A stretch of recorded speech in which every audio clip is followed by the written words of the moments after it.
Today we're going to be taking a look at one of my favorite dishes in the world, and that's the po' boy. When people ask me what kind of food it is that I cook, I always tell them that it's this term that I coined, Mex-Americajun. It's Mexican food, American food, and Cajun, Creole food. There's so many different regions that I'm absolutely in love with. So today I figure we're going to take a look at that Cajun Creole food. So if you've never been to New Orleans, as I haven't either, it's actually number one on my bucket list. What you're going to find is a really rich culture full of a lot of different flavors and spices, right? And we're just mincing up a little bit of celery here for our side that we're going to be making, which is a shrimp boil potato salad, right? So with that rich culture and all of those spices, you find that it's a lot of different cuisines and a lot of different regions and nationalities of people that really congregated in Louisiana, right? And they have a fantastic sports scene, right? If you are a New Orleans Saints fan, this is going to be right up your alley, right? And there's some amazing chefs that have come out of there as well, like Paul Prudhomme, John Besh, Emeril Lagasse, most people probably know, Leah Chase from Dookie Chases, right? So all of these people bring all of this different influence and all of this fame, and people know New Orleans for Mardi Gras, right? But what we're going to take a look at actually is a different part in history.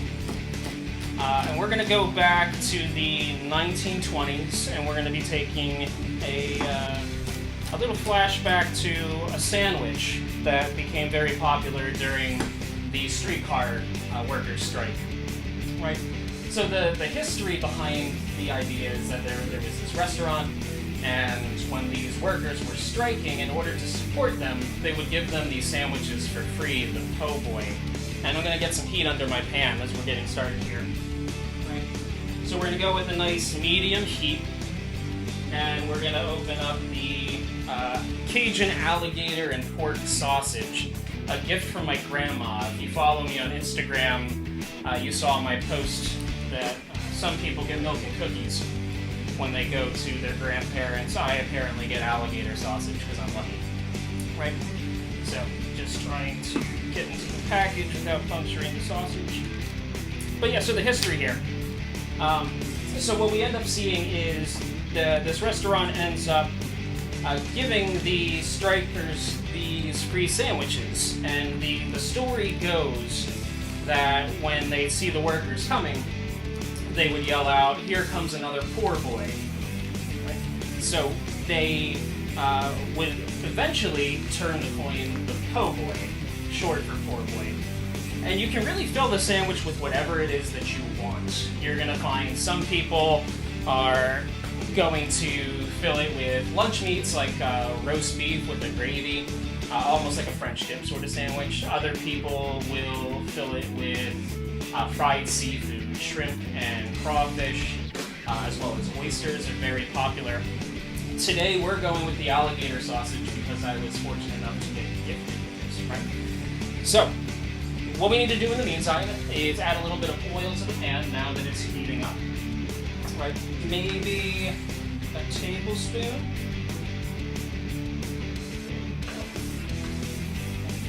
My nice oil bottle is out of oil and I can fill it up. So we're just going to use the big jug. We have 4 beautiful pork and alligator sausages, and these are smoked sausages. So they're actually cooked already, so we don't have to worry about contamination with raw food and cooked food. So once we get that oil nice and hot, give it a little bit of a swirl. We'll add those sausages in, and they're probably only going to take maybe 6 or 7 minutes.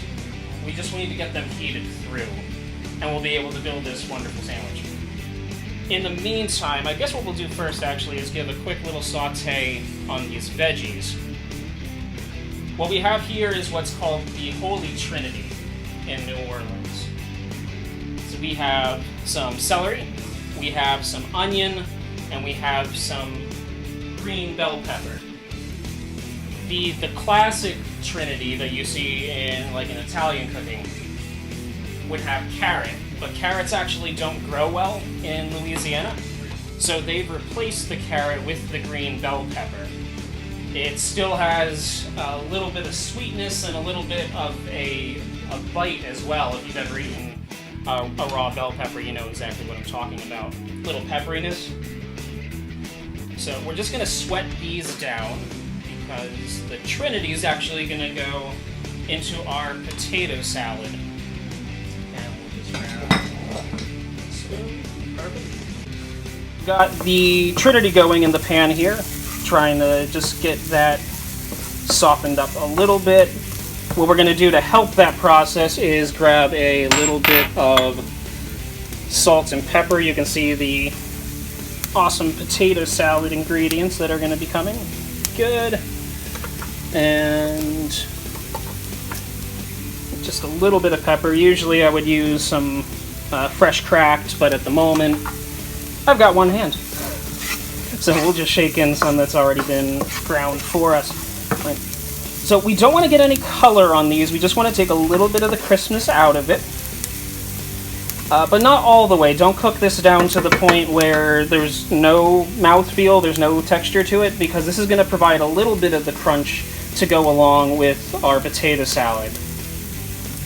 So these are looking really good. You can see the bell pepper even got a little brighter with its color. And the salt that we added gives it a little bit of release for the moisture. So we're going to take the veggies that we have here and just lower the heat a little bit. We're going to put them in the bowl and put that aside for a few minutes until it's time for the potato salad.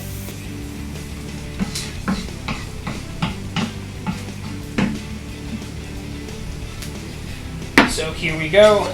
Nice little glass Pyrex. The glass is going to help keep some of that heat, because we don't want these to get too cold, because the potato salad we're making today is actually a warm potato salad. I'm not a big fan of cold food, much to my wife's chagrin. She loves sushi, and not quite my thing. So now what's good is that we have a little bit of the flavor from the Trinity in the pan. We're going to add just a touch more oil, and then we're going to add in those sausages in just a second. There we go. Maybe another teaspoon. Good.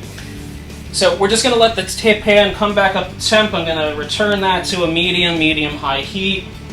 Give the oil a little swirl. And we're going to add those sausages in just a second, and then it's going to be time to make the remoulade sauce. So I know that the oil's about ready. You can smell just a little bit of it. I'm using vegetable oil. You can use whatever your favorite is. I'm using what I have on hand because of the pandemic. And if everything goes according to plan when we drop these sausages in, yeah! Hear that sizzle? That means our pan's nice and hot. We're good to go. Try to leave a little bit of space in between the sausages, right, so that they don't steam. We want them to sear. And it's going to be time for us to make this remoulade sauce. So, what's a remoulade? It's a mayonnaise-based sauce. It's very similar to tartar sauce, and it's very popular in Creole cooking, unlike Cajun cooking. And there is a difference between the two cultures. I'm going to turn this down just a little bit. You can hear the cracking. I don't want those casings to break. So, when it comes to Creole and Cajun cooking, really the big difference is tomatoes.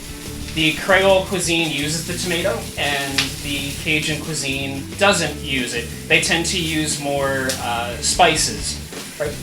So technically what we're making is a Creole remoulade, and the basis of it is mayonnaise. So what we're going to do is add quite a bit of mayonnaise, because we're going to use it not only for the potato salad, but it's also going to be the dressing on our po' boy. Pretty decent amount.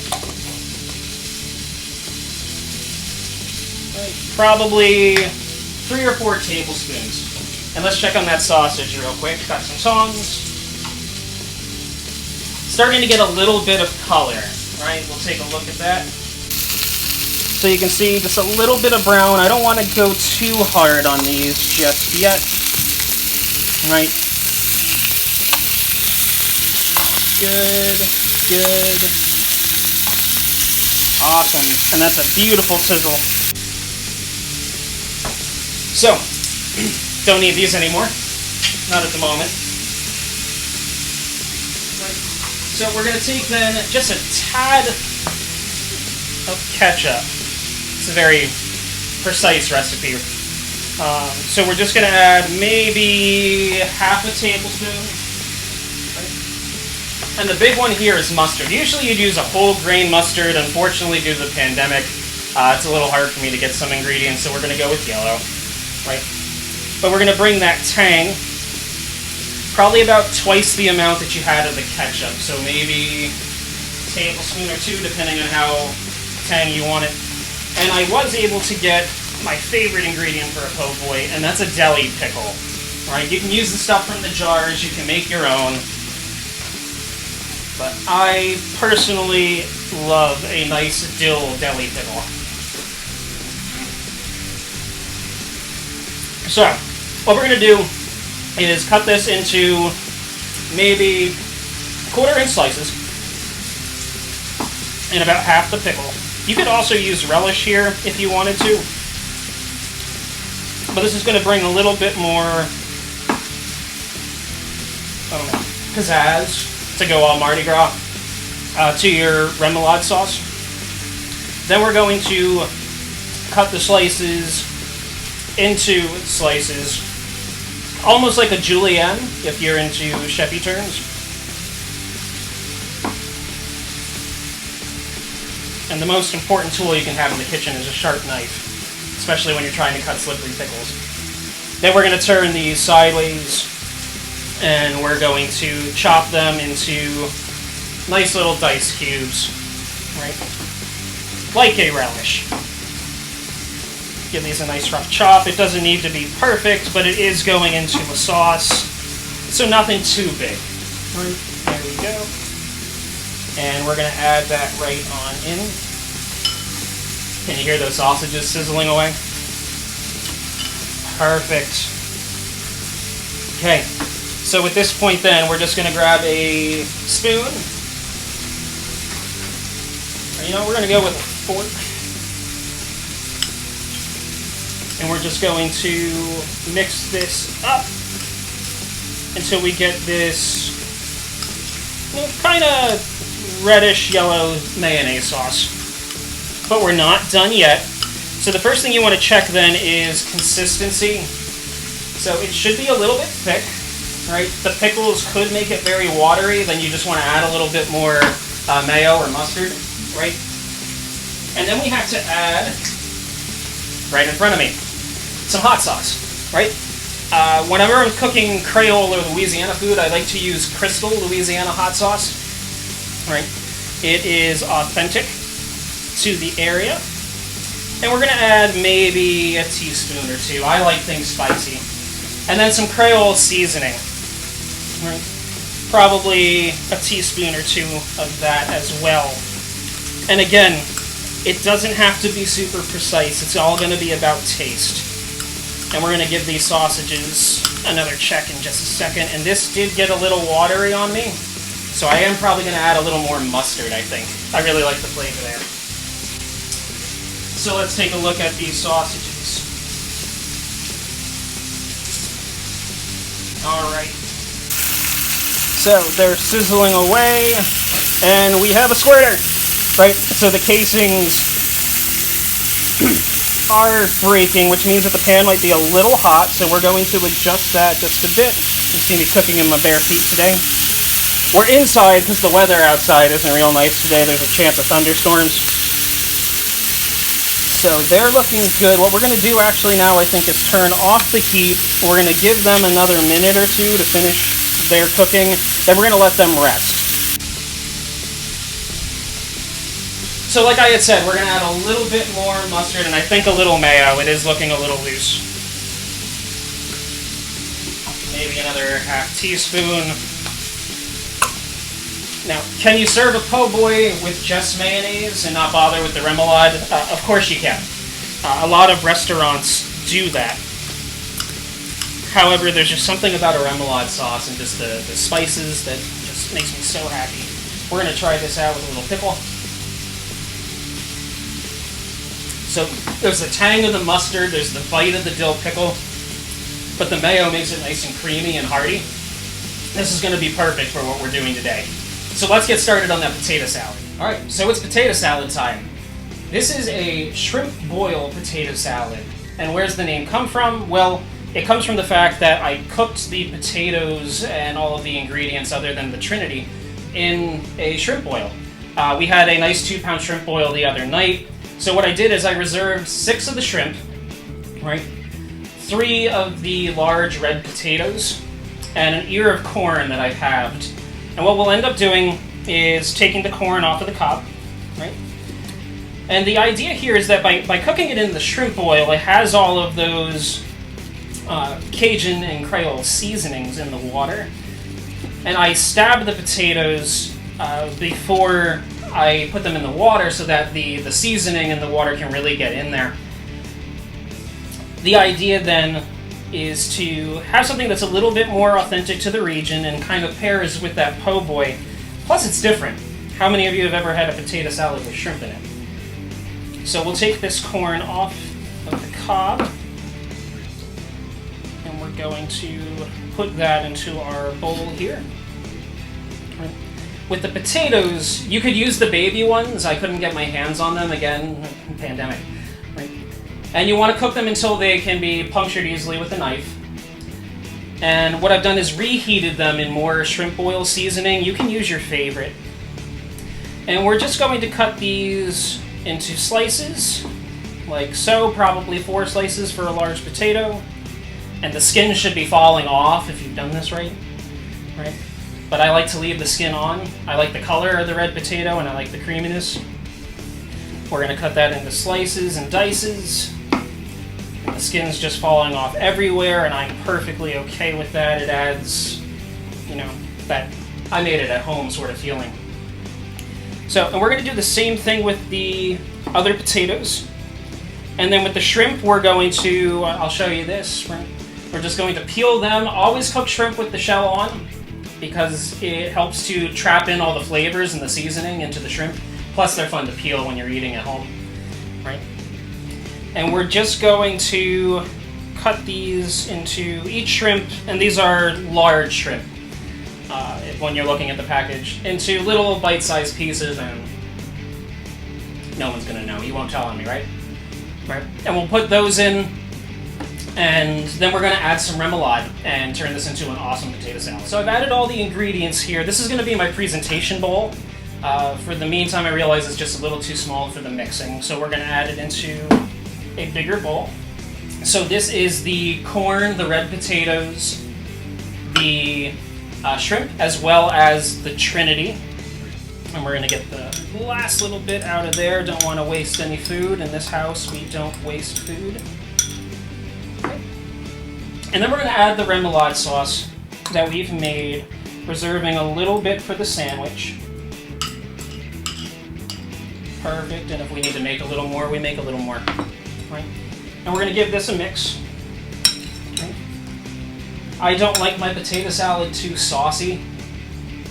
I like to get it, so that the flavor's there, the sauce is in there, but at the end of the day, I still want to taste everything that's in the salad, and not just the sauce. And I feel the same way about a tuna salad or anything like that. So, as we're mixing this up, we're breaking up the corn, right? It's still connected together a little bit from when it came off. And that's looking beautiful. So now it's going to be time for us to put together that po' boy. So I had my first po' boy at a restaurant in Delaware called Cajun Kate's. And the chef there, Don Applebaum, and his wife, Kate, went to culinary school together. And they ended up going to New Orleans, and Don ended up working with Emeril Lagasse. And he got some great tutelage there, and he came back to Booth's Corner, Pennsylvania, to open his restaurant, Cajun Kate's. Right? They do some amazing Creole food there, and Cajun food, as you can imagine. So what I want to do today is really honor that sandwich that I had while I was there. Traditionally, a po' boy is going to use a French bread. And from my understanding, in Louisiana, the French bread is much softer than the French bread we get here in the Northeast. Our French bread is very, very crisp on the outside. It's not a great sandwich roll, so I'm going to be a little sacrilege, and we're going with a Portuguese bread.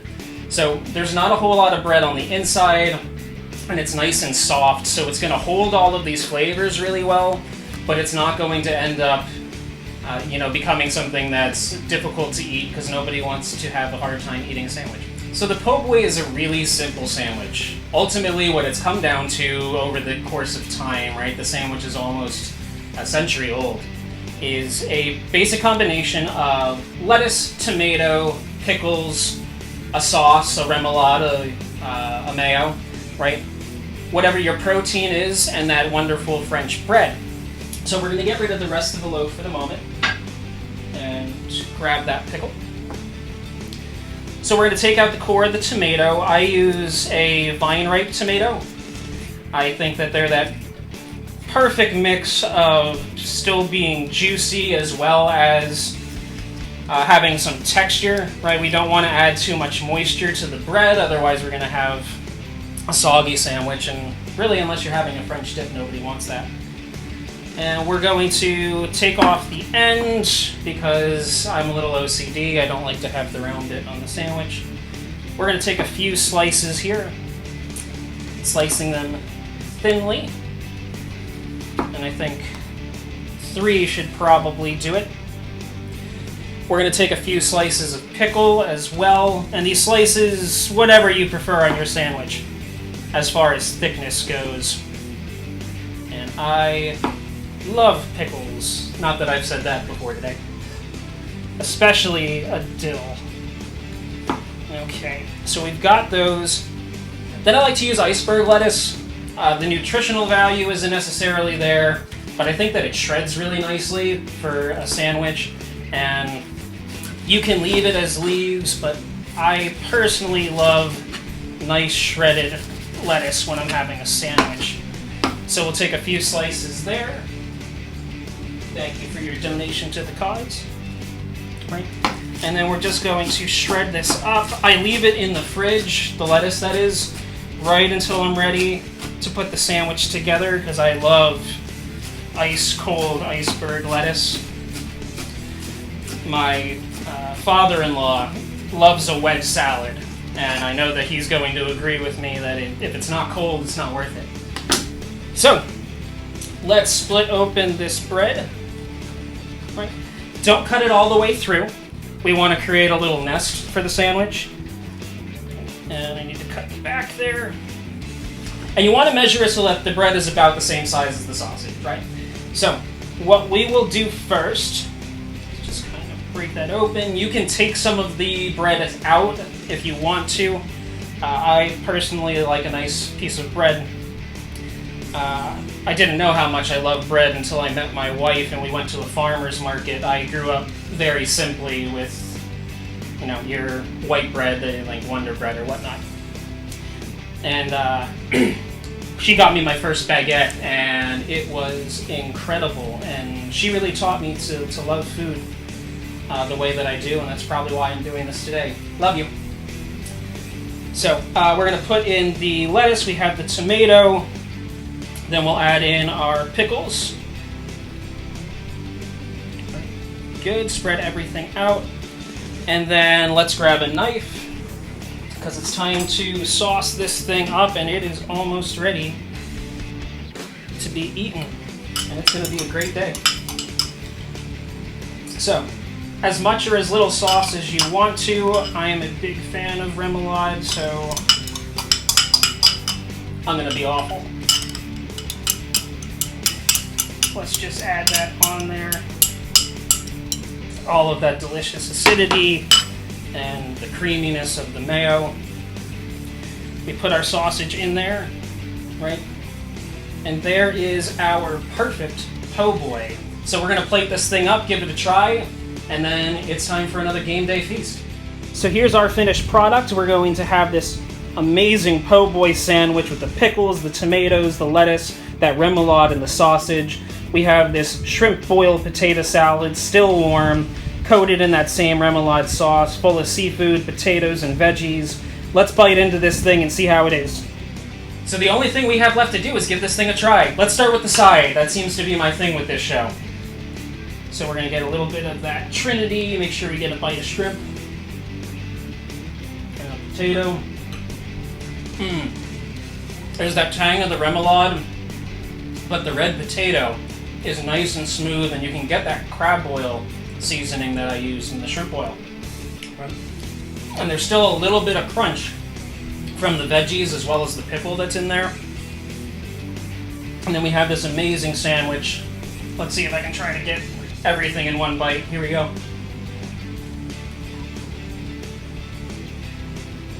Nope. But I tried. So there's the brightness of the tomato, the tang from the sauce and the pickles, and that crispness from the lettuce. The bread is perfect, and the alligator sausage is spiced with some Cajun seasonings. So there's a little bit of spice, but not too much. It's not spicy, but definitely full of flavor.